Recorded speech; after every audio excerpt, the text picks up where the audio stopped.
এক পর্যায়ে অনেক ভাবনা চিন্তা করে আর কোনো উপায় পাইনি, কারণ তোমার না পারতেছি ফ্যামিলির কাছে যাইতে, না পারতেছি কোনো বন্ধু বান্ধবের কাছে হেল্প চাইতে। তো একটা পর্যায়ে আমি ওদের অফারে রাজি হই। প্রথমে আপনার নামটা একটু বলেন প্লিজ। আমার নাম মিতু। মিতু। সো মিতু, বয়সটা কত এখন? এটা আমার 17 রানিং, 18তে পড়বো। 17 রানিং, 18 বছরে আপনি পড়বেন, এবং আপনি জানেন সিক্রেটস অনুষ্ঠানটা মূলত মানুষ এখানে ভুল, অপরাধ, ক্রাইম এগুলো কনফেস করে এবং তার জীবনের পরিণতিগুলো এখানে বোঝায়।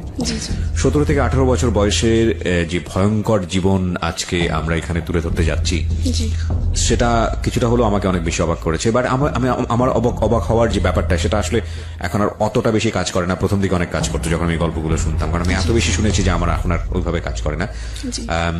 তো আমি একটু ধারাবাহিকভাবে শুনতে চাই, মানে একেবারে ছোটবেলা থেকে যেখান থেকে বলার ইচ্ছে আছে। আপনার জন্ম জেলা কোথায়? আমার জন্মস্থান চিটাগাং, আমি ওখানে জন্মগ্রহণ করি। আর আমার দেশের বাড়ি হচ্ছে ময়মনসিং। জি। আমার বাবা মা ময়মনসিং এ থাকেন, তো ওরা বিয়ের পর ওখানে সেট হয়ে যায়। বিয়ের পর ময়মনসিং থেকে ওরা চিটাগাং সেট হয়ে যায়। আচ্ছা। ওখানে আমার বাপ মা ওখানে থাকে। আমরা হচ্ছে আপনার 5 বোন 4 ভাই। 5 বোন 4 ভাই। আপনার পজিশন? আমি হচ্ছে বোনদের মধ্যে 4 নাম্বার। আমার ছোট একজন আছে, আমার বড় 3 জন। জি। 9 ভাই বোনের মধ্যে আপনি হচ্ছেন 4 নাম্বার। জি জি। তো ওখানে আমি যখন আমার 7-8 বছর বয়স, 8 বছর না, ধরেন 6 থেকে 7 বছর বয়স, তখন আমরা ওই দেশ থেকে চলে আসি। জি। আমাদের ওখানে জমি জামা সব বিক্রি করে আমরা ময়মনসিংহে চলে আসি। আসার পর আসার পর এখানে আমরা ঘর দর তোলা হয়, বাড়ি করার পরে আমি স্কুলে ভর্তি হই।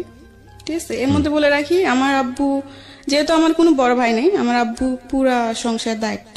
আচ্ছা, কি করতেন উনি? পেশায় কি ছিলেন? উনি আপনি রাঙামাটি এখনো করে, সেই কাজটা সে এখনো করে। রাঙামাটি হচ্ছে আপনি পাহাড় থেকে পাহাড়িরা বাঁশ কেটে দিবে, ওই বাঁশটা নিচে নামায় ট্রাকে ভরে এটা মানে বিভিন্ন জায়গায় পাঠানো হয়। আচ্ছা, এই কাজটাই মূলত করেন? হ্যাঁ, আমার বাবা এটা করে। আর এতে তার রোজ ইনকাম হচ্ছে আপনার 1000, 1200, 1500 টাকা রোজ ইনকাম হয়। ঠিক মতো করতে পারলে, আর তুমি না করতে পারে তাহলে খুব কম হয়। আচ্ছা। তো এই দিয়ে আমার ফ্যামিলি সংসার চলে আর কি।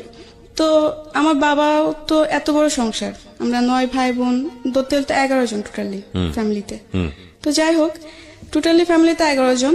তো আমার যিনি বড় বোন, ঠিক আছে, সে আব্বুর উপর পুরা চাপটা পড়ার কারণে দেখা যাচ্ছে হয় না, খুব কষ্ট করে সংসার চলে, এমনকি খুব প্রবলেমের মধ্যে যেতে হয়। ঠিক মতো খাওয়া দাওয়া খেতে পারে না বা ওষুধপত্র খেতে পারে না আম্মু। তো আমার বোন বলে যে বাসা বাড়ি চাকরি করবে, কাজ করবে সে। তো আমার বোন অনেক ছোট থাকতে বাসা বাড়ি কাজই করে। যখন মাসে 100 টাকা ছিল, তখন থেকে আমার বড় বোন বাসা বাড়ি কাজ করে। জি। আর আমার বড় বোনের পরে উনি যিনি ছোট ছিলেন তিনি চলে যায়।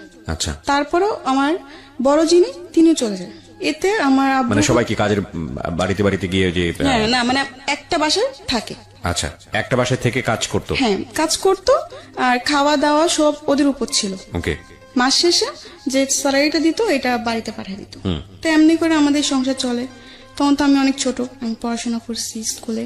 তো যখন আমি স্কুলে যেতাম, পড়াশোনার সাথে সাথে আমার ফ্যামিলি অনেক দায়িত্ব ছিল, যেহেতু আমি বোনদের মধ্যে বড় ছিলাম। আমার 3 বোন তো ঢাকায় শহরে থাকতেন, চিটাগাংয়ে থাকতেন তারা। আমাদের অনেক ঋণ ছিল, মানে ধার করে অনেকজন থেকে টাকা নেওয়া হতো। কারণ দেখা যাচ্ছে আমার আম্মু অনেক অসুস্থ ছিল। তো অসুস্থ থাকার পর আমার আম্মুকে হসপিটালে ভর্তি করানো হয়। তো তখন অনেক টাকা লেগে যাওয়ার পর ওগুলো ধার করে নেওয়া হয় লাভের উপরে। যে 5000 আনলে 6 মাস পরে 5000 টাকার মধ্যে 2500 টাকা লাভ দিতে হবে। আচ্ছা। এরকম ভাবে আনা হয়। তো অনেক টাকা এই মানুষ থেকে আনা হয়েছে। তো ওগুলো ভাঙার জন্য আমার বোনরা ডিসাইড করে যে ওরা বাসা বাড়ি কাজ করবে। তো স্কুলে যেতাম, তখন স্কুলে বসে বসে দেখতাম মাদ্রাসায় মানুষ যেত, মানে মেয়েরা যেত বোরকা পরে, হাতে টিফিন কানি বাটি নিয়ে। তো আমার খুব ইচ্ছে হতো আমিও যদি যেতাম এভাবে, তো কত ভালো হতো। আমার স্বপ্ন ছিল, আমার ছোট থেকে একটা স্বপ্ন যে আমি পড়াশোনা করবো, কিছু একটা হব, নিজের পায়ে দাঁড়াবো। আমি সব পড়ার দিকে আরবি বলেন বাংলা বলেন দুই দিক থেকে ভালো ছিল। এগুলো খেয়াল রাখবেন প্রিয় শ্রোতা, একটা শিশু কোমলমতি মন নিয়ে পৃথিবীতে আসে এবং সব ভালো ইন্টেন্স গুলো নিয়ে দুনিয়াতে আসে। আমাদের সমাজ, আমাদের সিস্টেম, আমাদের পারিপার্শ্বিক অবস্থা কখনো কখনো এই চমৎকার মন নিয়ে আসা শিশুদের উপরে এমন বাস্তবতাকে চাপিয়ে দেয় যে তাদের জীবনটা দুর্বিষহ হয়ে যায়। বুঝতেই পারছেন আজকে যেহেতু সিক্রেটসে আছে, তার মানে নিজের ভুলগুলো নিয়ে এখানে এসছে।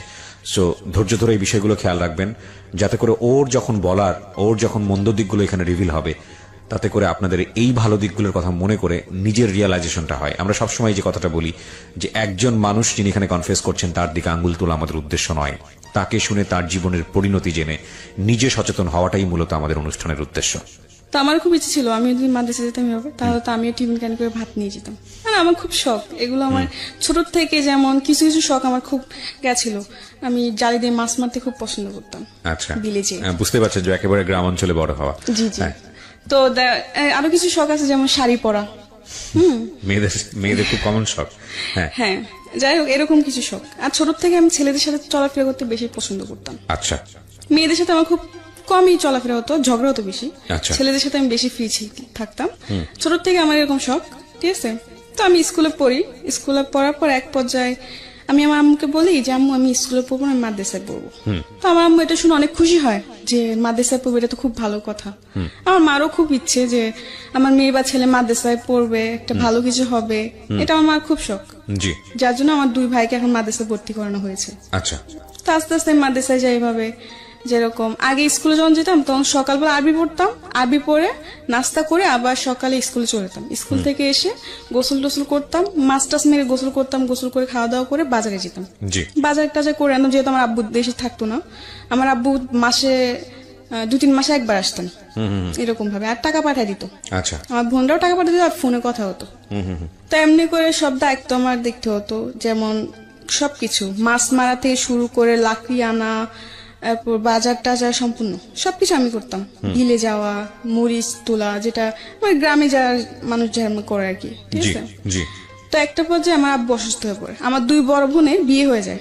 আচ্ছা, 2 বড় বোনের বিয়ে হয়ে যাওয়ার পরে আমার বড়জন একজন থাকে, ঠিক আছে, একজন বাসায়। তা তখন তো খুব আপনি অল্প টাকা হতো, এখন যেরকম একটা বাসায় কাজ করলো 7,000-8,000 টাকা বেতন দেয়, কিন্তু তখন তো আর এটা ছিল না। রাইট।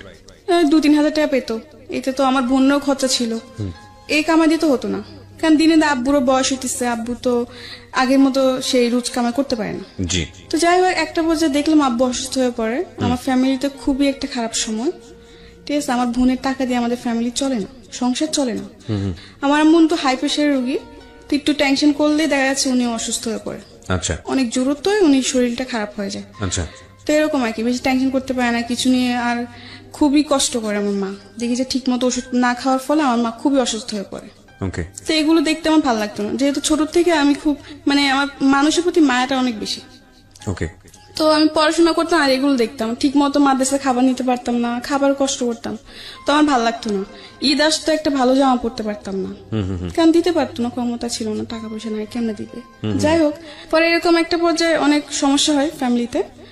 তো আমি বলি কি আমি পড়াশোনা করবো না, আমি মাদ্রাসা পড়বো না, আমি ঢাকা চলে যাবো, আমি বাসায় বাসায় কাজ করবো, এতে তো একটু হলেও সমস্যা কমবে।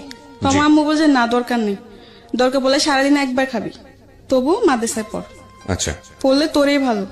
মেয়ে যদি মাদ্রাসায় পড়ে বা একটা ছেলে যদি মাদ্রাসায় পড়ে আলিম হতে পারে, আর যদি মরে যায় তো আল্লাহর কাছে অন্তত জবাব দিতে, অনেক কিছু বলে আমাকে। বলার পর আমি বলছি না আমি পড়বো না। ছোট থেকে খুব শখ যে মানে 3 তলা 4 তলা বিল্ডিং দেখবো, দেখি নাই কোনোদিন, ঠিক আছে। আমার খুব শখ ছিল, এই ঢাকায় আসা আমার খুব ইচ্ছে ছিল ছোট থেকে। ওকে। এক পর্যায়ে আপনি রাজি করান? হ্যাঁ, এক পর্যায়ে আমি রাজি করি আম্মুকে। তো আমাদের গ্রামে একটা আন্টি ছিলেন, সে আবার বাসা বাড়িতে মেয়ে দিত নিয়ে।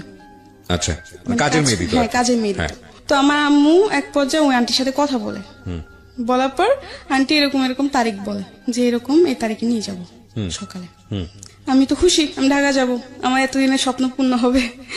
যাই হোক ঢাকায় আসলাম, বাসা বাড়িতে গেলাম।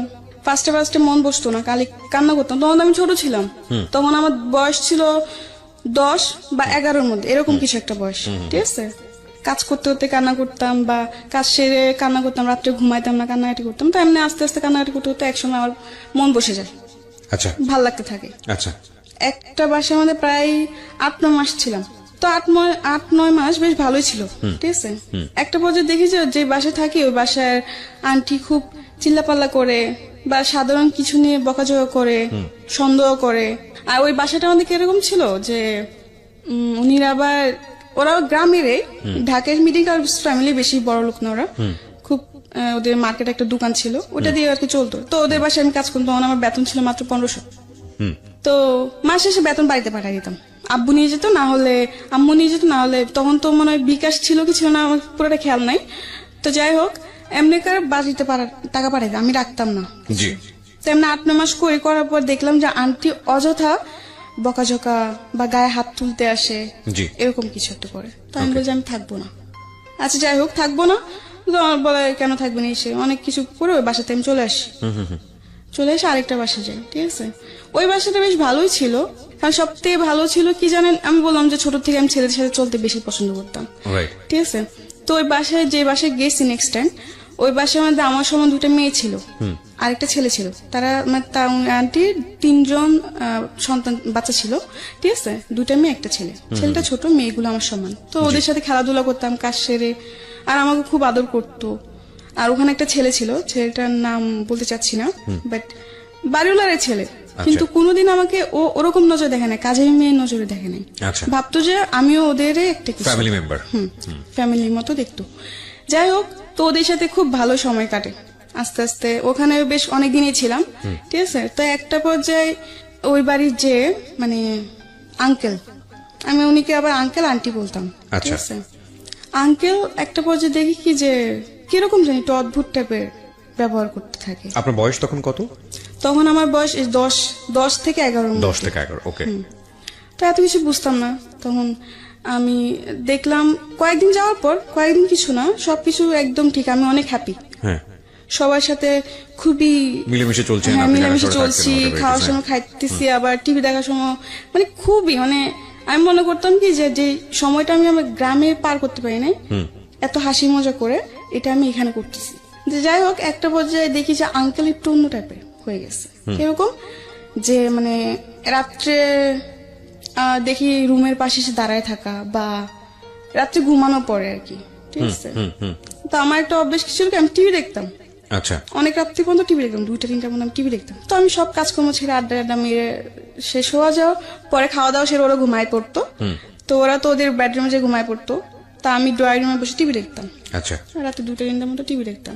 Okay. তা একটা পর্যায়ে দেখি যে ওই ঘরে আঙ্কেল রাত্রে হঠাৎ করে এসে ডাক দেওয়া, বা আমাকে বলতো যে পানি নিয়ে আসো, এটা সেটা। তো আমি নিয়ে যেতাম।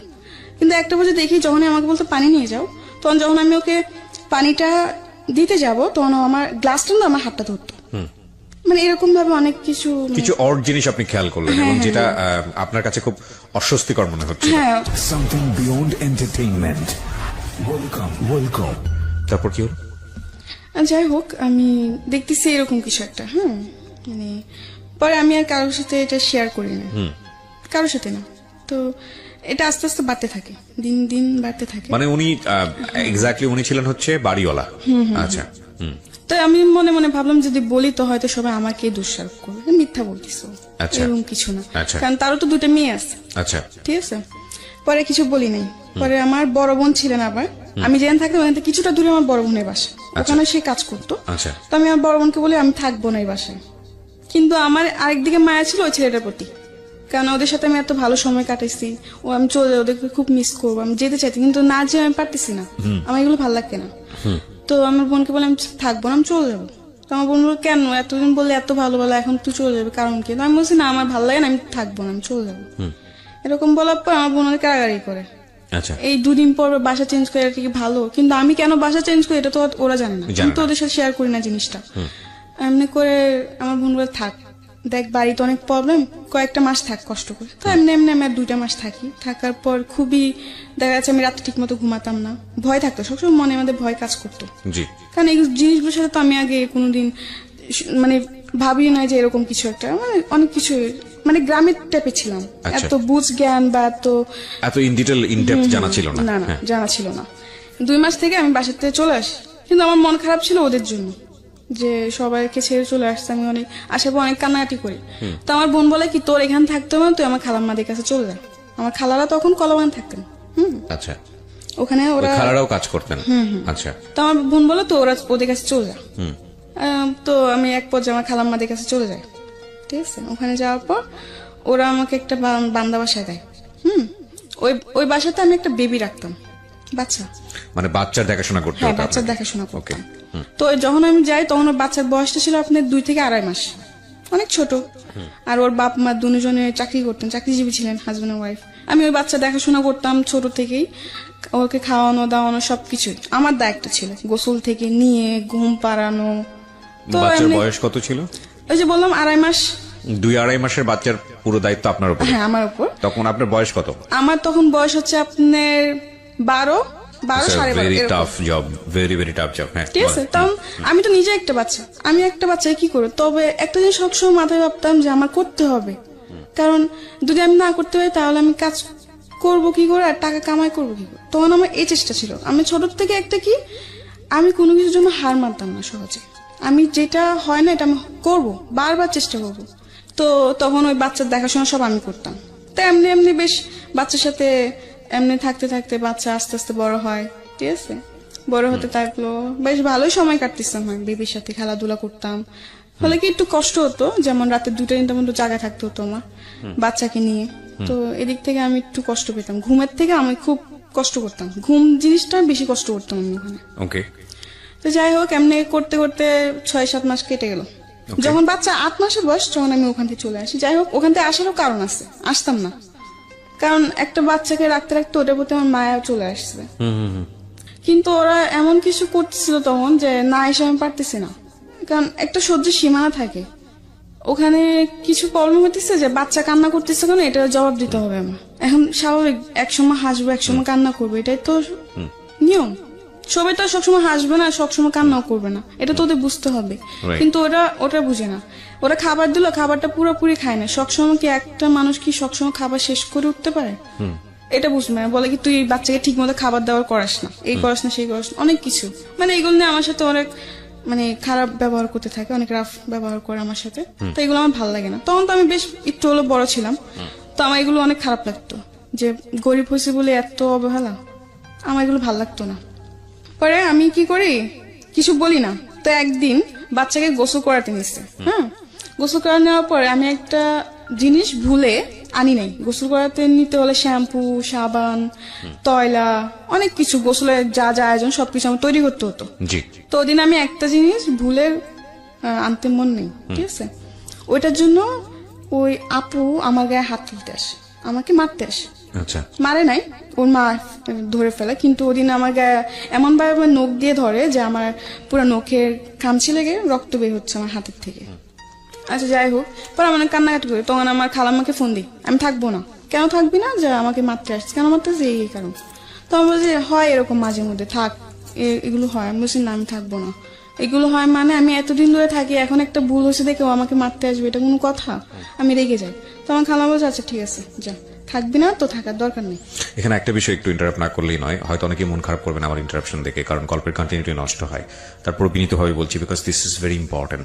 ছোট বাচ্চা যেসব কাজের লোক যারা টেক কেয়ার করে, তাদের কিন্তু শুধু ছোট বাচ্চার হ্যাসেলটা নিতে হয় না, আরেকটা ভয়াবহ রকমের হ্যাসেল আছে, সেটা হচ্ছে এই মায়ের হ্যাসেল। এই কারণে বলছি যে মা যদি প্রথম সন্তান হয়ে থাকে, খুব কনসার্ন থাকে তার উপর, বাচ্চাটার উপরে, এক। আর 2 নম্বর হচ্ছে মেডিকেলি আপনারা যদি যোগাযোগ করেন তাহলে দেখবেন ওই সময় শরীরে একটা হরমোন থাকে মায়েদের শরীরে, যেটা তাদের অনেক বেশি অ্যাংরি রাখে, অনেক বেশি রাগান্বিত রাখে। সো পান থেকে চুন খসলেই দেখবেন যে অনেক বেশি মেজাজ করছে। তো ওই হ্যাসলটাও কিন্তু ওই কাজের লোকের উপরে গিয়েই পড়ে। সুতরাং বুঝতেই পারছেন ইটস এ ডিফিকাল্ট জব। আমরা মাদেরকে নিয়ে কথা বলি, কিন্তু যখন এটা ডাইভার্ট হয়ে কাজের মানুষের উপর চলে যায়, তখন কিন্তু সেটা আরো ভয়ানক আকার ধারণ করে। এবং 12-13 বছরের ছোট্ট একটা কাজের মেয়ে, তার কিন্তু এই জিনিসটা বোঝার বিষয় না। সো খুব স্বাভাবিকভাবেই তার উপরে হ্যাসলটা অনেক বেশি হয়, যেটা ওর জায়গা থেকে কিছুটা হলেও আমার কাছে মনে হচ্ছে যে এরকম হলেও হতে পারে। হ্যাঁ বলেন। তারপর পরে আমার খালাম্মাকে আনার পর আমার খালাম্মা বলে থাক, তার বলছেন আমি থাকবো না, আমার এগুলো ভালো লাগে না, আমার বাচ্চা রাখতে খুব কষ্ট হয়, আমার ঘুমের খুব কষ্ট হয়, আমি দেখা যাচ্ছে বাচ্চা রাখতে রাখতে বিকাল 4টা-5টা হয়ে যায়, আমি দুপুরে খাবার খেতে পারি না। বাচ্চা ঘুমালে তবে আমার খেতে হবে, ঠিক আছে, এখন বাচ্চা না ঘুমালে এমন দিন যায় 4টা-5টা বাজে আমি দুপুরে খাবার খেতে পারি না। আবার বোর সকালবেলা উঠতে হয়, রাত 2টা-3টা বাজে শুয়ে আবার বোর 6টা-7টার সময় উঠা অফিসে যাবে, তোর সবকিছু তৈরি করতে এমনি আমার খুবই কষ্ট হয়ে যায়, আমি অসুস্থ হয়ে পড়তেছিলাম। তো এমনি বললো আচ্ছা ঠিক আছে আর 1টা মাস থাকতো, আর একটা বাসা দেখে তখন নিয়ে যাবো তোকে। তো আমি বলছি আচ্ছা ঠিক আছে। তো এমনি বলে আপুদের সাথে কথা বলে আমার খালাম্মা যে ঠিক আছে তোমরা একটা নতুন মানুষ দেখে নাও, আমার বোনজি থাকবে না, তো ওকে আমরা 1 মাস পর নিয়ে যাবো, তোমরা 1 মাসের মধ্যে আরেকটা মানুষ নিয়ে নাও। তো আচ্ছা ঠিক আছে। তো ওখান থেকে আমি চলে আসি, চলে আসার পর আমি আরেকটা বাসে যাই, ঠিক আছে, ওখানে যাওয়ার পরে ওখানে আপনি ছিল হচ্ছে আঙ্কেল আন্টি 2জন জব করতো, উনি 2 মেয়ে ছিল, 2 মেয়ে থেকে 1 মেয়ে বিয়ে হয়ে পর শ্বশুর বাড়িতে, আরেক মেয়ে ভার্সিটিতে পড়ে, আচ্ছা কলেজে পড়ে। তো আচ্ছা ওখানে বেশ ভালোই কাটতেছে সময়, কিন্তু একটা পর্যায়ে আবার সে একই প্রবলেম লক্ষ্য করলাম যে আঙ্কেল একটু মানে তার নজর একটু অন্যরকম হয়ে গেছে। তখন আপনি মোটামুটি বোঝেন যাদের ব্যাড ইন্টেনশন আছে, আপনি এটা তখন মোটামুটি বোঝেন। বুঝি, আচ্ছা হালকা হলে বুঝি। আচ্ছা তো যাই হোক, পরে ভাল লাগে না। এই তখন মনে মনে বলি যে আমি যেখানে যে আমার কপালে কি এগুলোই মিটে, এগুলোই জুটে, আমার কি একটা ভালো বাসা হবে, জুটবে না কপালে, এগুলো বলে কান্নাকাটি করতাম আর কি। তো আবার বলে আমি থাকবো না, ঠিক আছে। তো এক পর্যায়ে আমার খালাম্মার রাগারাগি হবে, থাকবি না মানে রোজ রোজ বাসা পাল্টানো, কয়েকদিন পর পর বাসা পাল্টানো, এগুলো মানুষ ভালো বলে, এই সে অনেক কিছু বললো। তো আমি বুঝি না আমি থাকবো না, যে আমি আর বান্দা বাসা চাকরি করবো না। এক পর্যায়ে বলে আমি বান্দা বাসা চাকরি করবো না। আচ্ছা তো বলে তো করবি না তো কি করবি? তো আমি বলছিলাম চাকরি করুন। তুই তোকে এখন কে চাকরি দিব? আমি বলছি কে চাকরি দিব মানে, মানুষকে চাকরি করে না, আমিও চাকরি করুন। আর না হলে আমি রাত্রে কোনো বাসে থাকুম না, আমি সারাদিন কাজ করুন, রাত্রে হলে চলে আসবো। এরকম ভাবে অনেকজন এখনো করে। তো ওরকম ভাবে আমি বললাম যে করবো। তো আমার খালামা ফার্স্ট রাজি হয় যে না ও, তো আমার খালামা বলে কি ও সারাদিন কাজ করে ঘুরবি ফিরবি, বাইরে বাইরে ঘুরবি, এগুলো করতে চাস তোরা, এসে অনেক কিছু বাজে বাজে কথা বলে। তো আমি বলছি না, আমি কাজ করব, এতে আমি কোনো শয়তানি করবো না, তোমাদের কথা মতো আমি চলবো। তো আমার খালামাকে বলো ফার্স্ট রাজি হয় না, পরে অনেক জোরাজুরি করে আমি রাজি করাই, ঠিক আছে। তো আমি চলে যাই, ওই বাসার থেকে চলে যাই। যাওয়ার পরে একটা বাসা নেই, সারাদিন থাকি, রাত্রে চলে আসি। ওখানে আপনি হচ্ছে রান্না বান্না। তো আমি তো ছোট ছিলাম, আমি রান্না বান্নাটা বুঝতাম, কিন্তু আমার চেষ্টা ছিল আমি করবো, আমি শিখবো, না শিখলে আমি ভবিষ্যতে রান্না করবো কি করে, আমি এটা ভাবনা ছিল। তো আচ্ছা ঠিক আছে, তো ফার্স্টে গেছি, ওই ঘরে আন্টি দেখাই দিত, ঠিক আছে। ওই ঘরে আন্টি আবার নিয়মটা হচ্ছে কি, উনিও জব করতো, বাট উনি হাজবেন্ডের সাথে উনি ডিভোর্স হয়ে যায়। আচ্ছা ঠিক আছে, ডিভোর্স হয়েছে, উনি 2টা মেয়ে থাকে, ভালোই, 2টা মেয়ে খুব ভালো, অনেক ভালো ছিল। তো ওখানে আমি রান্না বান্না করি। তা একটা পর্যায়ে দেখতেছি রান্না বান্নার, হ্যাঁ ওখানে আমি একটা জিনিস লক্ষ্য করে, ওখান থেকে চলে আসা একটাই কারণ, ঠিক আছে। আমি যেটা সত্য কথা, আমি যে আন্টির বাসায় থাকতাম, সে আন্টি একটু ব্যবহারটা অন্যরকম ছিল। আচ্ছা ঠিক আছে, যেহেতু উনি হাজবেন্ড থাকতেন না, উনি যে ডিভোর্স হয়ে যায়, কিন্তু আন্টির সাথে উনি হাজবেন্ড কোনো সম্পর্ক ছিল না, কিন্তু মেয়েদের সাথে ওর বাবা তো কথা বলবেই। তো যাই হোক, তো একটা বছর দেখি কি যা আন্টির বাসায় প্রতিদিন একটা লোক আসে, কিন্তু যখন আমি প্রশ্ন করলাম কে ওদের মেয়েকে, তখন বলে যে জানি না আঙ্কেল, ঠিক আছে। কিন্তু আচ্ছা, যখন ওর মেয়েরা বাসায় থাকতো না, তখন ওই আঙ্কেল রাত্রে আসতো, রাত্রে আসে সারা রাত থেকে সকালে যেত। তো এগুলো আমার ভাবাতে লাগলো কি ব্যাপার, উনি আসে কিছু না, আবার আন্টির রুমে থাকে। যাই হোক, এরকম ভাবে ওরা আঙ্কেলটা আসে, ঠিক আছে। আঙ্কেলটা আসলে আস্তে আস্তে অনেক কিছু জিনিস দেখে আমার মনে সন্দেহ হতে লাগলো, তখন তো আমি একটু হলে বুঝতাম। তো একদিন আমি আন্টি ওই আঙ্কেলটা কে? বলে কি ওটা তোর আঙ্কেল। আমি বলছি আঙ্কেল মানে? বলে কি বিয়ে করছে। কিন্তু ওই আঙ্কেলের শুনলাম যে আবার তার আরেকটা সংসারও আছে। আচ্ছা আমি কিছুটা হলে বুঝতে পারছি যে যেগুলো হচ্ছে সেগুলো ঠিক না, কারণ আঙ্কেল একটা সংসার আছে, আঙ্কেল হয়তো আরেকটা বিয়ে করছে, বা মানে আপনার কাছে ভালো লাগছিল না বিষয়টা? ভালো লাগতেছিল না। তো আমি বলি কি আমি এখানে থাকবো না, কারণ আপনার ওইখানেও সমস্যা হয়? হ্যাঁ, ওখানেও সমস্যা হয় বলতে কি, ওই আঙ্কেল ছাড়া আরো অনেকজনে আসে। আচ্ছা, তো আপনার কাছে পরিবেশটা ভালো লাগেনি, তো আপনি ওখানে চলে গেছি। যাই হোক, যাওয়ার পর আমি বলি কি যে আমি আর বাসায় কাজই করবো না, আমি চাকরি করবো, আমি গার্মেন্টস করবো, আর নাহলে যে কোনো একটা চাকরি করবো। বলে কি এত ছোট মেয়েকে গার্মেন্টস চাকরি দিবে না, এটা সেটা ওইটা তুই পারবি না। তো আমার খালামের সাথে একটা মেয়ে থাকতো, সে আবার গার্মেন্টসে চাকরি করতো। তো আমি বললাম কি আপু, তুমি না আমার জন্য একটা গার্মেন্টসে চাকরি দেখো, আমি না তোমার সাথে চাকরি করবো। তো ও বলে কি আচ্ছা ঠিক আছে দেখবো না, এমনি করে বলে কি আচ্ছা ঠিক আছে দেখবো না, এমনি 1 মাস কেটে যায়। মানে সিরিয়াসলি নেয় না আর কি? না, সিরিয়াসলি নেয় না জিনিসটা। তো কেটে যাওয়ার পরে আমি কোনো চাকরি টাকরি করি না, এমনি 1 মাস কাটলো, 2 মাস কাটলো, 2 মাসে আমার খালাম্মা আমার কাছে 5,000 টাকা ধার পেয়ে যাবে, কারণ তার জন্য খাওয়ার বিল দিতে হতো, খাওয়া থাকা 2,500 মাসে দিতে হতো। তো এমনি 2 মাস আমি পুরা বসা, আমার বাড়িতে টাকা পাঠাতে পারতেছি না, ঠিক আছে। আর দ্বিতীয়ত হচ্ছে আব্বু ঠিক মতো কাজ হচ্ছে না, কাজ বন্ধ, অনেক সময় দেখা যাচ্ছে কাজ বন্ধ থাকে, গাড়ি ঘোড়া অফ থাকে।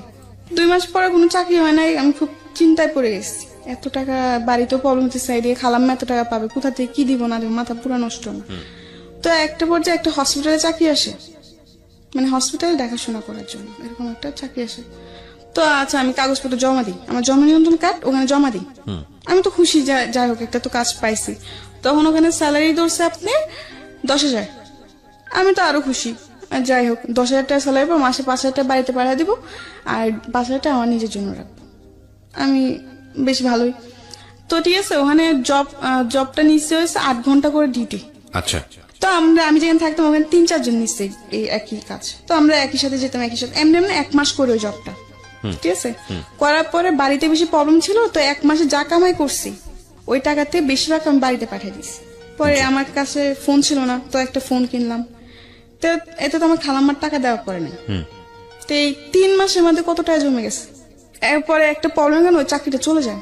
আমি ছাড়ি না চাকরিটা, মানে যারা এটা কিন্তু একটা আপনি একজনের ডিলের মাধ্যমে এটা আনা হয়, আচ্ছা। ঠিক আছে, বিভিন্ন জায়গায় দেয় কি লোক। আচ্ছা। তো ওদের মধ্যে একটা কি জানি প্রবলেম হওয়ার কারণে আপনার চাকরি চলে যায়? হ্যাঁ, আমরা সবার চাকরি চলে যায়। ওকে, মানে যাদেরকে যারা- চাকরি দিয়েছিল তাদের সবার চাকরি হ্যাঁ, চলে যায়। চলে যায়। তো এখন আমি আবার বসা, ঠিক আছে। আবার বলে রাখি, এই চাকরির মাধ্যমে ঠিক আছে একটা ছেলের সাথে আমার পরিচয়। ওই যে বললাম ফোন কিনছি, ঠিক আছে। ফোন কেনার পর টাচ ফোনে কিনছি, কম দামি আর কি।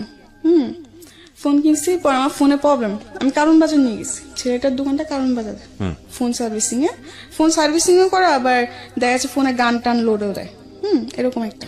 তো ওই ছেলের কাছে যাই, ঠিক আছে। তো ওদিন টাচ ফোন, মেমোরিতে প্রবলেম, সেটে ফ্লাশ দিতে হবে, পুরা সেট বাইরে সেগা হয়ে গেছে। তো ওদিন আমার কাছে টাকা শর্ট ছিল, 250 টাকা না ফ্লাশে ছেলেটা। তো যাই হোক, ওই ছেলেটা কি করলো, আমার ফোন টোন পুরো ঠিক করে দিছে, ঠিক আছে। তো আমার কাছে টাকা পাবে হচ্ছে 450 টাকা পাবে, কিন্তু ওদিন আমার কাছে টাকা ছিল হচ্ছে 200। আচ্ছা, তা এখানে আরো অনেক টাকার পার্থক্য না। তো আমি ওই ছেলেটাকে বললাম কি, আচ্ছা ভাইয়া শুনেন, আমি তো পুরো টাকা আনি নাই, আপনি ছেলেটাকে ফার্স্ট টাইম বলছি, দেখেন ভাইয়া এত কিছু করতে হবে না, জাস্ট আপনি আমার ফোনটা ঠিক করে দেন হালকা ভাবে, যেন আমি কিছু চলতে পারি, পরে আমি ঠিক করবো, আমার কাছে টাকা নাই বেশি। তো ছেলেটা বললো কি, সমস্যা না, আমি আপনাকে ঠিক করে দিই, আপনি পরে যে পরে টাকা দিয়ে দিন, এমনি বলে আর কি। পরে আমি নাম্বারটা দিই, নাম্বারটা দেওয়ার পর আমি বাসায় চলে আসি। আসার পর 2 দিন পর ছেলেটা আমাকে ফোন দেয়। ছেলেটা ফোন দেওয়ার পর আমাকে ভালো মন্দ জিজ্ঞাসা করে, আমি কে বল, এরকম তো পরিচয় দেয় আর কি। তো আমি বলছি আচ্ছা। তো আমি বললাম হ্যাঁ আমি ভালো আছি। এমনি আস্তে আস্তে ও ফোন দেয়, ঠিক আছে। তখন আমি কোন ছেলের সাথে কথাবার্তা বলতাম না, আমি আমার গ্রামে একটা ছেলেকে লাইক করতাম, আচ্ছা, আচ্ছা, পছন্দ করতাম আর কি, ওকে। কিন্তু কোনো প্রকাশ করি নাই। তো যাই হোক, ওই ছেলেটা আমাকে ফোন দিতে থাকে এমনি আস্তে আস্তে। তো আমিও কথাবার্তা বলতে আমার খুব ভালো লাগতেছিল তখন। তো আমার কিছু অতীত আছে, এগুলো আমি বলি সকলের সাথে। অতীত বলতে মানে আপনি কিছু মানে ঘটনা ছেড়ে হ্যাঁ, আসছেন? হ্যাঁ, কিছু ঘটনা আমি ছেড়ে আসছি, ওই ঘটনাগুলো আমি বলতে চাই। ওকে, প্রিয় শ্রোতা, আমরা একটু ফ্ল্যাশব্যাকে যাচ্ছি। আমরা একটা জায়গায় আছি, সেটা হচ্ছে এই ছেলেটার সঙ্গে মূলত এর পরিচয় ফোনের মাধ্যমে। যে ছেলেটার নামও বলেনি, প্রয়োজন হলে আমরা পরে জিজ্ঞেস করব। এই ঘটনার আগে কিছু ঘটনা আছে ওর জীবন ইম্পর্টেন্ট, যেটা আপনাদের জানা প্রয়োজন। সেই ঘটনায় আমরা আপনাদেরকে নিয়ে যেতে চাই। Something beyond entertainment. Welcome. তারপর কি হলো? আচ্ছা, তো এমনি তো আমি ঢাকা শহরে বাসা বাড়ি কাজ করতাম, ঠিক আছে। তো একটা পর্যায়ে আমি এর মধ্যে কিছুটা সময় আমি দেশে ছিলাম, 5-6 মাসের মধ্যে, মানে 5-6 মাসের মধ্যে আমার দেশের যে থাকা ঘটনাগুলো সেগুলো বলবো। মানে এতটা আমার ফ্যামিলির থেকে আমি কেন দূরে চলে আসা, এই ঘটনাগুলো আমি বলতে চাইতেছি, ঠিক আছে। মানে যাই হোক, পরে এরকম হওয়ার পর আমি দেশে চলে যাই, ঠিক আছে। তো দেশে চলে যাওয়ার মানে পরে মানুষের বাসায় কাজ করতে করতে একসময় আপনি দেশে চলে যান? হ্যাঁ, দেশে চলে যাই। যে এসব টর্চার আমার ভালো লাগে না, ঠিক আছে, ভালো লাগে না দেখে আমি দেশে চলে যাই। দেশে চলে যাওয়ার পরে আমার খালারা রাগারাগি করে, তুই দেশে চলে যা। খালা রাগারাগি করে দেখে আমি দেশে চলে আসছি, ঠিক আছে। দেশে চলে আসি, আসার পরে আম্মু বলে কি ব্যাপার তুই চলে আসলি এসে। আমি বলছি মা এমনি চলে আসছি, ভালো লাগে না, আমি আর ঢাকা শহর যাবো না, কাজ করবো, আমি আবার আরবি পড়বো, কোরআন শরীফ নিবো, আমি কোরআন শরীফ পড়বো। আমি আম্মুকে বলে এরকম, আম্মু বলে আচ্ছা ঠিক আছে, কয়েকদিন বাড়িতে থাক, পরে আবার চলে যা। আচ্ছা, আর আমি বলে আচ্ছা। তো আমি এক পর্যায়ে বলে আচ্ছা, পরে বলি যে না যাবো না। তো আমার আম্মু বলে কি যাবি না মানে, আর আমি ছোট থেকে শান্ত ছিলাম, কিন্তু যখন আমার 12-13 বছর বয়স, তখন থেকে আমি অনেক দুষ্ট হয়ে গেছি। আচ্ছা, দুষ্ট বলতে কি, গ্রামে যাওয়ার পরে এইদিকে দৌড় মারতাম, ওদিকে দৌড় মারতাম, একটু হলো তো আমি বড় হয়েছি। দুরন্ত ছিলেন আর কি? হ্যাঁ, দুরন্ত ছিলাম। মানুষ এটা বলতো ওটা বলতো, গ্রামে তো দেখা যাচ্ছে 12 বছরের মেয়ে অনেক বড় হয়ে যায় তাদের জন্য। তো যাই হোক, পরে আমার আম্মু বলে কি এমনি তো আর রাখা যাবে না, আমি দুষ্টুমি করে দেখে মানুষ বিচার দেয়, আমার আম্মুর কাছে বিচার দেয়। তো আম্মু বলে কি এমনি তো আর রাখা যাবে না। আবার আমি বলে কি আমার দুলাভাই তো ছোট থেকে আমাকে খুব আদর করে বড় করছে। হ্যাঁ, আমি খুব আদরের শালী। যখন আমি ঢাকা চলে যাই, আমার দুলাভাই খুব রাগ করে, কেন ঢাকা পাঠাই দিছে। আচ্ছা, না আমাকে তো পাঠাই, আমি তো নিজে গেছি ঢাকায়। তো যাই হোক, তো আমার দুলাভাই আমাকে নিয়ে, আমার প্রতি আমার দুলাভাই খুবই গেছিল, দুর্বল ছিল। দুর্বল বলতে কি, যে বোন হিসাবে অনেক আদর করতো, আমার বোন হিসেবে আমার প্রতি অনেক দুর্বল ছিল আমার দুলাভাই, আচ্ছা আমিও তার প্রতি ছিলাম। তো যাই হোক, পরে এরকম চলতে থাকে, ঠিক আছে। তো একটা পর্যায়ে আমার ফ্যামিলি, তখন আমি গ্রামে, ঠিক আছে, আমার বোন জামাইরা, আমি বাড়িতে যাওয়ার পর আমার বোন জামাই, আমার ভাগ্নেরা সবাই আমাদের বাড়ি চলে আসে, সবাই একসাথে থাকি। তো একটা পর্যায়ে কি হয়, একদিন আমার দুলাভাই কাজ করতেছেন, তো আমি কি করলাম, শয়তানি করে পিছের থেকে উনিকে জাবড়াই ধরলাম, কোমরে ধরে হাসতেছি, শয়তানি করতেছি। এটা আমার মামি দেখতে পারে। আচ্ছা মামি দেখতে পাই, মামি দেখার পর আমার আম্মুকে যে এটা বলে, হুম আমার আম্মুকে আর আমার বোনকে এই জিনিসটা বলে। আচ্ছা। বলার পর ওই জিনিসটা ওরা একটু স্বাভাবিক ভাবে নেয় না, জিনিসটা অন্য নজর ভাবে, মামি অন্য ভাবে বলে আর অন্য ভাবে নেয়, এটা স্বাভাবিক, বুঝছেন। তো বলার পরে এগুলো নিয়ে আস্তে আস্তে দেখি আমার বোন জামা আর আমার বোন ঝগড়া করতে শুরু করে। মানে সবাই এটা ডাউট যে আমার বোন জামার সাথে আমার কোনো সম্পর্ক সম্পর্ক আছে, আছে, ওকে। কোনো খারাপ সম্পর্ক আছে বা এরকম কিছু, কিন্তু আসলে তো তা না। যাই হোক, এরকম করতে করতে এক পর্যায়ে আমার বোন আর বোন জামার মধ্যে খুবই প্রবলেম ক্রিয়েট হয়, ঠিক আছে, খুবই ঝগড়াঝাটি, কি একটা জানি অবস্থা বলার বাইরে। তো আমার বাপ মা এগুলো দেখে বলে কি আমাকে বিয়ে দিয়ে দিবে, মানে আচ্ছা, বিয়ের গেট, এই 12-13 বছর বয়সী। হ্যাঁ 12-13 বছর বয়সে আমাকে তারা বিয়ে দিয়ে দিবে। তো আমার বোন জামাই বলে যে না, এই বয়সে ওকে কেন বিয়ে দিবেন, ওর বড়জন বাকি, মানুষ তো খারাপ বলবে যে ছোটটা বিয়ে হয়েছে বড়টা বিয়ে হয় না, তার মানে ছোটটা নিশ্চয় কোনো প্রবলেম আছে। তো আমার বোন জামাই ফার্স্টে রাজি হয় না, আমার মা বলে কি যে না, বিয়ে দিব, কারণ ওদের সন্দেহ যে আমাকে যদি বিয়ে না দেয় তাহলে হয়তো আমি আমার বোন জামাইয়ের সাথে ভেগে যাবো, আচ্ছা আমার বোন জামাইয়ের সাথে আমরা বিয়ে করে ফেলবো, এরকম একটা কিছু, এটা আমার বোনের জীবনটা নষ্ট হয়ে যাবে। তো যাই হোক, তো অনেক চাপের মধ্যে, ঠিক আছে, আমার এই বিয়ে করতে হয়।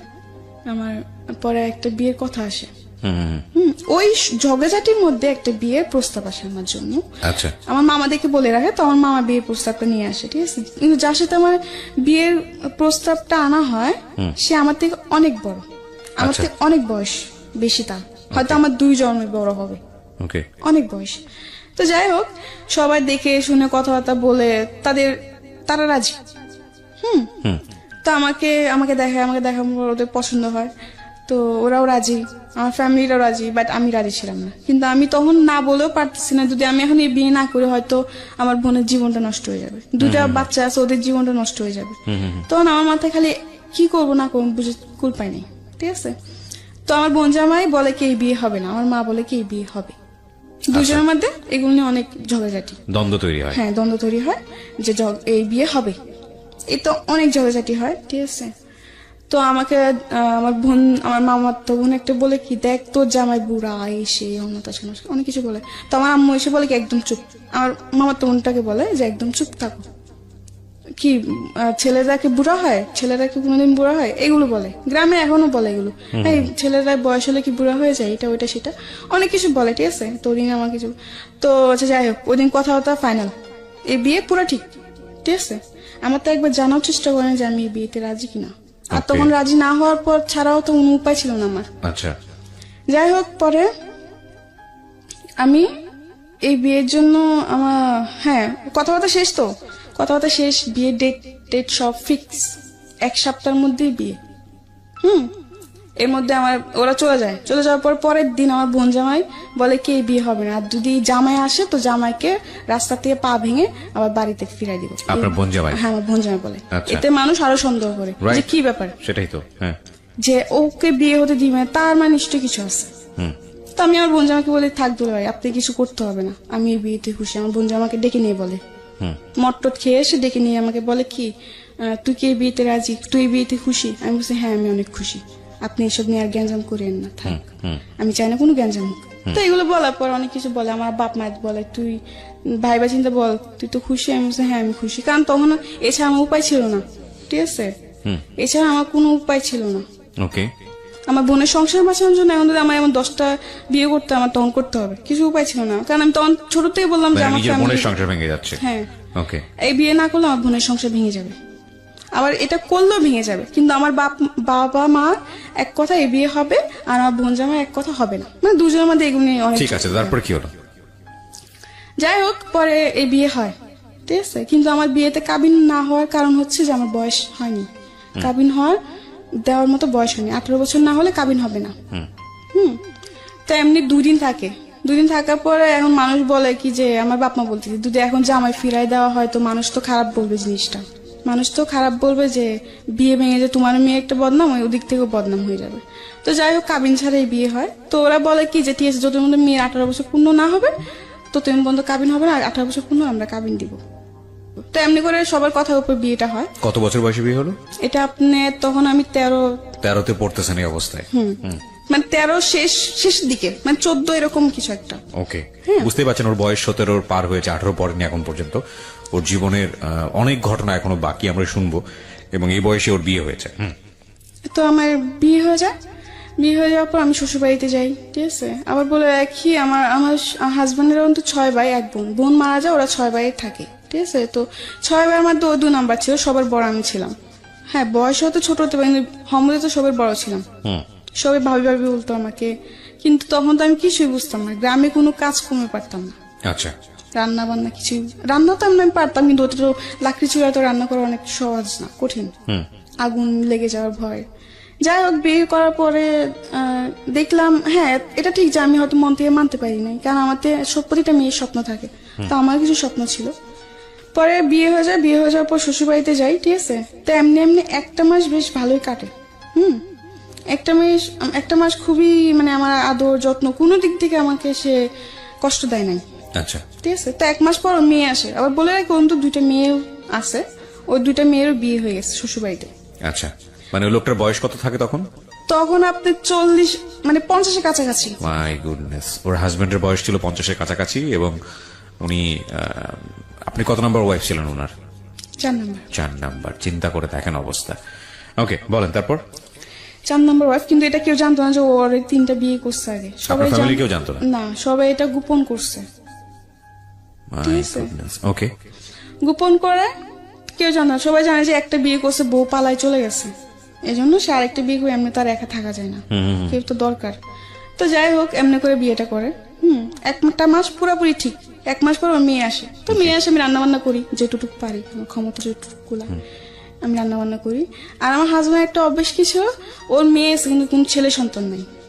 আচ্ছা, ও সবসময় খালি বলতো যে আমার ছেলে লাগবে, আমার ছেলে লাগবে, খালি ছেলে ছেলে করতো। তো আমি একদিন প্রশ্ন করলাম যে ছেলে আর মেয়ে তো কেউ বানায় না, এটা তো আল্লাহ সৃষ্টি, যা যা সৃষ্টি যে করে তাই তো বুঝবে, তাই না? এখন তোমাকে যদি আল্লাহ ছেলে না দিয়ে মেয়ে দেয়, তখন মেয়ে হলে ভালো, আর ছেলে তো আরো বেশি ভালো। মানে ওর ছেলে ছেলে এরকম একটা জিনিস। ওকে। তো যাই হোক, ওর মেয়ে আসে। আসার পরে একটা জিনিস দেখলাম, 2-3 দিন বেশ ভালো, 2-3 দিন পরে সে একটু পাল্টে গেছে, একটু অন্যরকম হয়ে গেছে।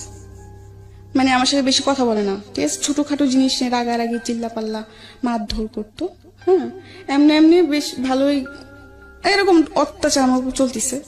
মেয়ে যাওয়ার পর এটা আরো বেশি বেড়ে যায়। আচ্ছা, বন্ধুদেরকে নিয়ে বাসায় মদ নিয়ে এসে আড্ডা মারা, ঠিক আছে। রাতে 2টা-3টা পর্যন্ত আড্ডা দিত। আমাকে ঘুমাতে দিত, নিজেও ঘুমাতো না, তাদের জন্য আমার বসে থাকতে হবে।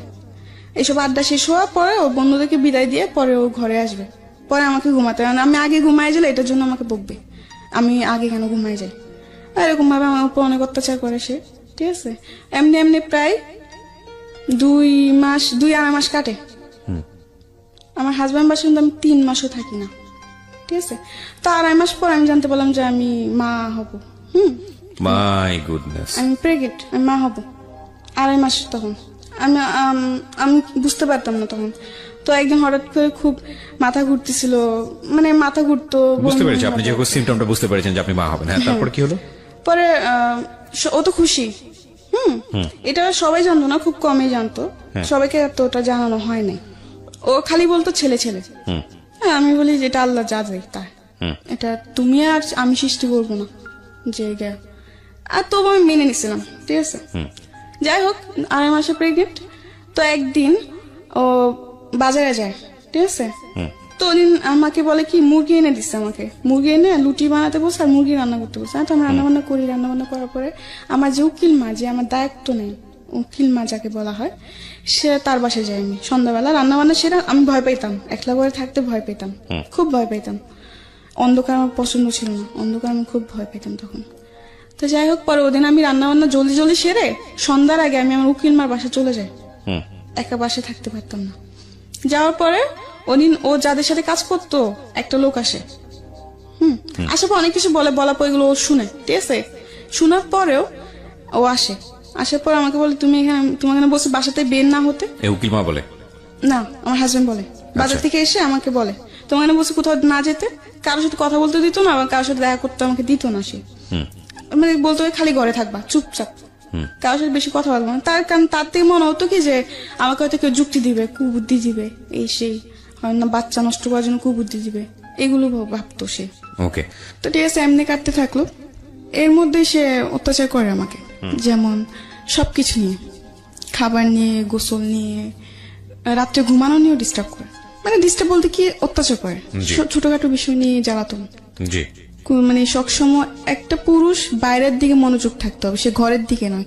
ঘরের দিকে কি মানে এই কাজটা কেন করো নাই, তুমি এটা কেন করতে পারো না, আমি বলছি আমার শরীরটা ভালো লাগে না, আমি করি না, আমি পরে করবো, এটা কেন বলছি, এটা নিয়েও সে গায়ে হাত তুলতো, এরকম আর কি। যাই হোক, তো একদিন বাজার থেকে আসার পরে যেটা বললাম আর কি, যে একজন যে সে যেখানে কাজ করে ওখান থেকে একটা ভাই এসে আমাকে অনেক ধরনের কথাবার্তা বলে, যে আপনি এগুলো কেন সহ্য করেন বা এই সেই, এগুলো শোনার পরে তো আমার উকিল মার বাসায় ছিলাম, ওখান থেকে আমাকে হাতটা টেনে বাসায় আনে, আমাকে বলে ঘরে চলো।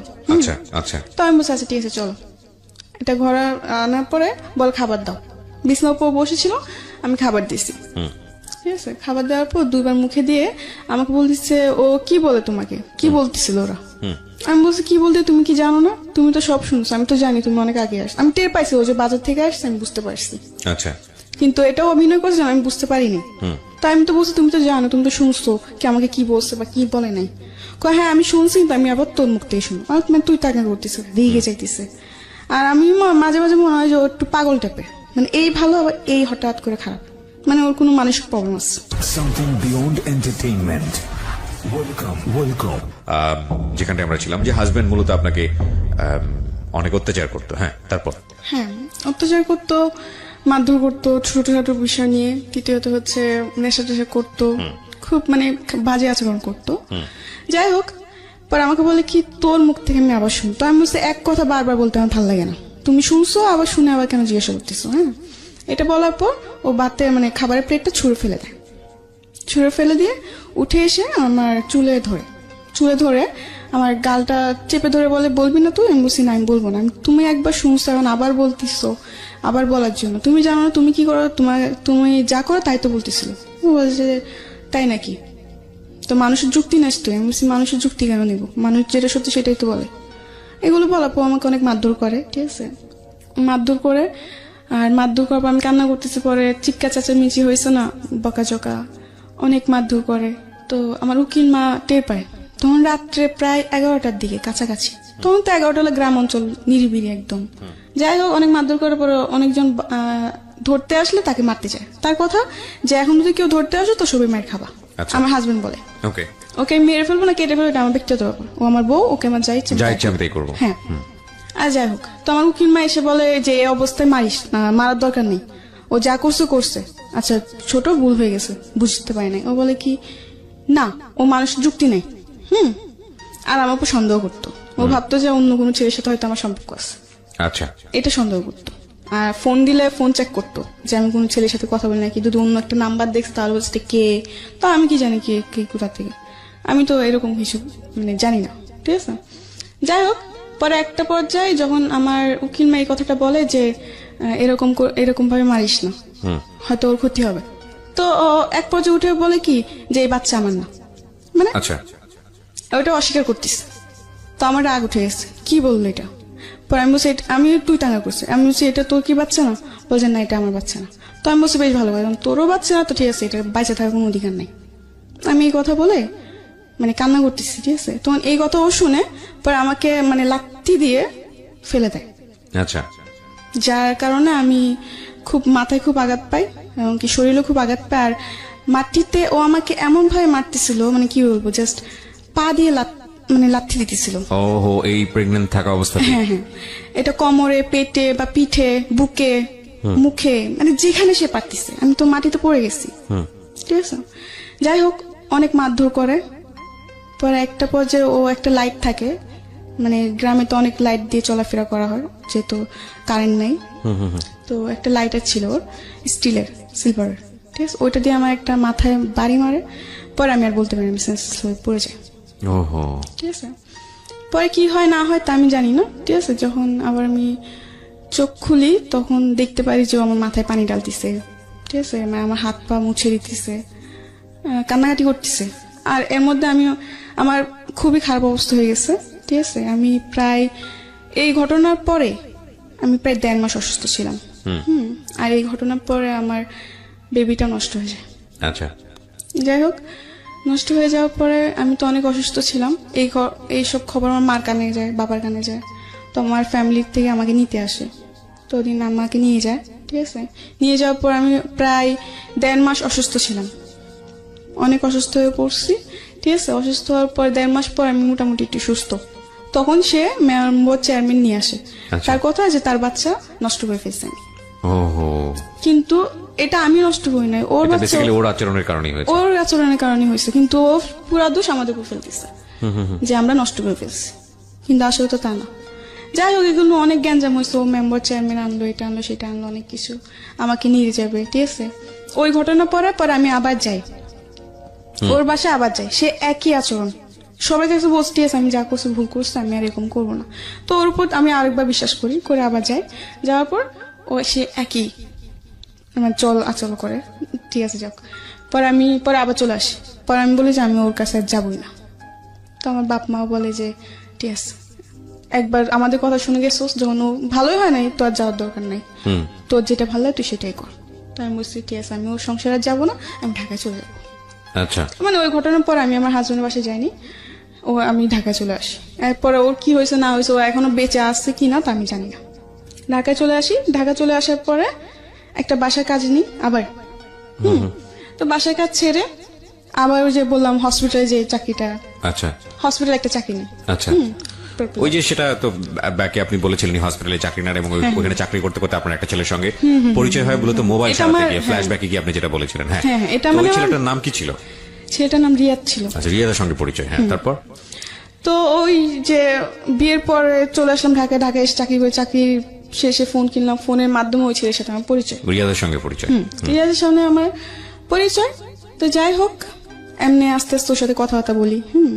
মানে ও আমার ওই সময়টা আমি খুব একা ছিলাম, আমার মন অতটা খারাপ ছিল যে তোর মনে হতাম যে কেউ দরকার যে আমাকে সামলাবে, বা কারণ যেমনই হোক আমার জীবনে অনেক কিছু ঘটে গেছে।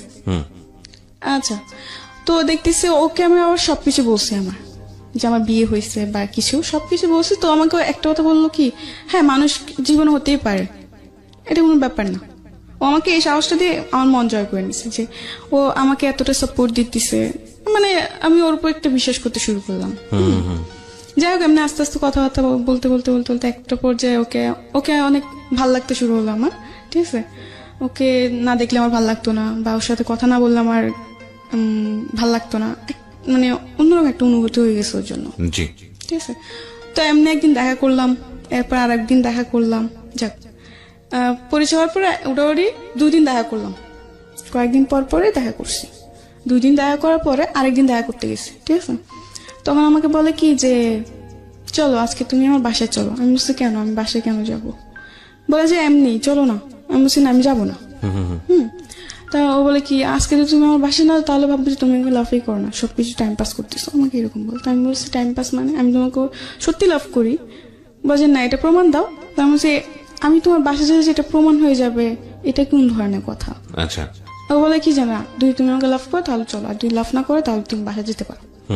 আমাকে 2টা অপশন দিচ্ছিলাম। আচ্ছা, তাও আমি বলছি আচ্ছা ঠিক আছে, যখন তুমি এটাই বলতেছো যে তোমার ভালোবাসা প্রমাণ দিতে তোমার সাথে তোমার বাসায় যেতেই হবে, আচ্ছা ঠিক আছে আমি তোমার বাসায় যাবো। এটা বলে ও আমাকে নিয়ে বাসে উঠলো। তখন খালি শ্যামলী নামই শুনছি, শ্যামলী কোন জায়গায় এটা আমি জানতাম না। তো ওদিনও আমাকে শ্যামলীতে নিয়ে যায়, বাসার নাম দিয়ে শ্যামলীতে নিয়ে যায়। আচ্ছা, শ্যামলীতে নিয়ে যাওয়ার পরে হোটেলে ঢুকবে, তখন আমি ঢুকতে চাইনি। আমি বলছি তুমি বলছো বাসা, এটা কোন জায়গায় নিয়ে আসলো? বলে এটা শ্যামলী। আমি বলছি এটা কার বাসা? এটা বাসা, এটা হোটেল। তো আমি বলছি আমি এখানে যাব না। তো যে আমার বাসায় তো একটু প্রবলেম আছে, এই জন্য তোমাকে এখানে আনা। তো আমি বলছি না, আমি যাব না, আমি বাসায় চলে যাবো, ঠিক আছে। তো সে একই ভাবে আবার বলতেছে তার মানে তুমি আমাকে লাভ করো না, এগুলো বলে। তো যেহেতু আমি অপু তো অনেকটা দুর্বল ছিলাম, তো আমি বলছি না, আমি তোমাকে লাভ করি। তো আমি বলছি আচ্ছা ঠিক আছে, আমি যেতে পারি, কিন্তু একটা শর্ত। তো আমাকে বলে কি শর্ত? হ্যাঁ আমি যাব, কিন্তু তুমি আমাকে প্রমিস করো যে তুমি আমার গায়ে টাচ করো বা আমার কাছে আসার চেষ্টা করবে। তো আমাকে বলে আচ্ছা ঠিক আছে প্রমিস করলাম চলো। আচ্ছা বেশ ভালো কথা। ওদিন গেলাম, বাসায় অনেক মিথ্যা কথা বলছে খালাম্মাদের সাথে। অনেক মিথ্যা কথা বলতে কি, আমি বলছি দেখো আমার একটা বান্ধবীর বার্থডে তো আমি ওদের বাসায় থাকবো। তো আমার খালাম্মা বলে কিসের বান্ধবী, আজ পর্যন্ত তো কোনদিন শুনি না এই কথা, আজকে হঠাৎ। আমি বলছি সবসময় শুনতো এরকম কথা, অনেক কিছু জবাব দিই। দেওয়ার পর বলে যে আচ্ছা ঠিক আছে। আমার খালাম্মা সকাল সকাল চলে আসিস, বেশি ইয়া করিস না, এরকম বলে। ঠিক আছে, তখন আমি বলি যে আচ্ছা ঠিক আছে। এটা বলে খালাম্মাদের ফোন দিয়ে বলে দিই। বলে দেওয়ার পর ওদিন আমি ওদিন সামলিতে যাই। যাওয়ার পর আমাকে হোটেল নিয়ে উঠার পর একটা রুম বুকিং করে ও বিরিয়ানি আনায়, 7 আপ আনার পর আমাকে ও নিজের হাতে বিরিয়ানি খাওয়া দিচ্ছে। আমি বলছি আমি খাবো। ও বলছে না আমি খাওয়াই দিই। ওদিন এত ভালোবাসা কোথাতে উতাল দিয়ে চলে আসতো আল্লাহ জানে। আমার নিজেরও খুব অবাক হইতেছিল ওদিন, যে ছেলে ঠিক মতো কথাও বলতো না এখন নাকি সে আমাকে ভাত খাওয়াই দিতেছে। বাহ ভালোই। আর যাই হোক, অনেক গল্প টল্প করছি। তখন রাত্রে 12টা 12:30 বাজে। আপনার হোটেলের গেট তালা মেরে ফেলে 10টা 10:30টার দিকে। ঢুকলেও নাকি বোরানি কারে ফটোকপি লাগে। তো আমরা যেদিন গেছি উনি কিছু লাগে নাই। ঠিক আছে, ওদিন জাস্ট একটা লোক আসছে, এসে কিছু নাম টাম নিয়ে একটা ফটো নিয়ে রুমটা বুকিং দিয়ে দেয়। ওকে, ঠিক আছে। আচ্ছা যাই হোক, খাওয়া দাওয়া সেরে আমরা গল্প টল্প করে টিভি দেখে, তো আমার ঘুম আসতেছে রাত্রে 12:30 1টা বাজে তখন। তো আমি বলছি আমি ঘুমাবো। তোমার কাছে ঠিক আছে ঘুমাবো। তো আমি বলছি তুমি ওই সাইডে ঘুম, আমি এই সাইডে ঘুমাই। এরকম ভাবে আর কি শুলাম। শোয়ার পর রাত্রে 2টা 2:30টার দিকে দেখলাম যে সে মানে তার মতলব বেশি ঠিক না। আপনি 2টা-2টার সময় একটা ছেলের সঙ্গে আপনি একই কক্ষে আছেন, এখানে মতলব ঠিক না হওয়া মানে ঠিক তার মতলব শুধু দোষ দিচ্ছেন কেন? এটা তো আর দোষ না, আপনারও। কারণ আমি তো তাকে আগে থেকে বলে দিচ্ছি। ঠিক আছে, এখানে একটা পারসেপশনের ব্যাপার আছে। প্রথম কথা হচ্ছে যে আপনার বয়স অনেক অল্প, সেটা ঠিক আছে, কিন্তু আপনার অভিজ্ঞতা জায়গাটা তো অল্প না।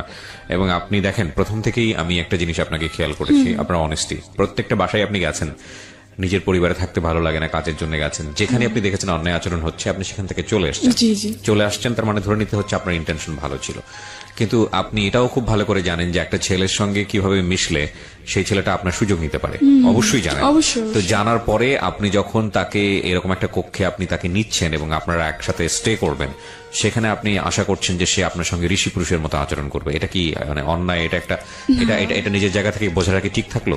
এটা তো আপনি না, এটা আমার বোঝার জায়গা থেকে ঠিক ছিল না দেখে তো আজকে এরকম। এক্স্যাক্টলি। সো আপনি এটাকে স্বীকার করতে হবে যে এটা আমার ভুল, এটা আমার ভুল। কিন্তু ওদিন আমি যে ওখান থেকে যে আমি ওর সাথে ঝগড়া করে বের হয়ে আসবো এমনও কোনো পথ আমার ছিল না। যদি ওরকম যদি থাকতো আমি ওদিন সত্যি বের হয়ে আসতাম। ওকে, রাতে 2টা 2:30 তখন আমি না পাবো গাড়ি না। আপনি একই সঙ্গে একটা রুমের মধ্যে আছেন। হ্যাঁ, না ও আমার বিশ্বাসটা অর্জন করছে। ঠিক আছে, আমি মনে করি যে সবাই তার পৃথিবীতে খারাপ না, কেউ তো ভালো আছে। ঠিক আছে, বলেন তারপর। আপনার এরকম জায়গাতে যাওয়াটাই উচিত হয়নি, এখানে গিয়ে আমার এরকম যাওয়াটা উচিত হয়নি। এটা আমি অপরাধ নিজেকে দোষারোপ করি যে আমার একটা মিস্টেকের কারণে এরকম হয়েছে। ঠিক আছে, এটা আমি নিজেকে দোষারোপ দিই, এটা আমার দোষ, এটা কারো দোষ না। যাই হোক, পরে গেলাম, ও আমার সাথে অনেক খারাপ আচরণ করে। ঠিক আছে, মানে ওর সাথে আমার কি বলবো। ঠিক আছে, আমরা বুঝতে পেরেছি বিষয়টা। তারপর আচ্ছা যাই হোক, পরে ওদিন সকালে আমি খুব কান্নাকাটি করলাম যে তোমার উপর আমি এত বিশ্বাস করলাম আর তুমি এমন একটা কাজ করতে পারলা কি করে। বলে কি যে এটা তো স্বাভাবিক, এটা তো কিছু না, আর আমি তোমাকে লাভ করি, এমনকি তোমাকে বিয়ে করবো। আমাকে অনেক কিছু দিয়ে মানে আমার কান্না থামায়। তো ও আবার আমার খালাম্মাদের সাথে দেখা করতে আসছে। আমার খালাম্মা অসুস্থ ছিল তো দেখা করতে আসছে। মানে অনেক কিছু ওদিন অনেক কিছু বুঝ দিল। ঠিক আছে, পরে ওরা অনেক কিছু কাজ করলো যেটা দেখে ওর প্রতি একটু হলে আমি বিশ্বাস হয়ে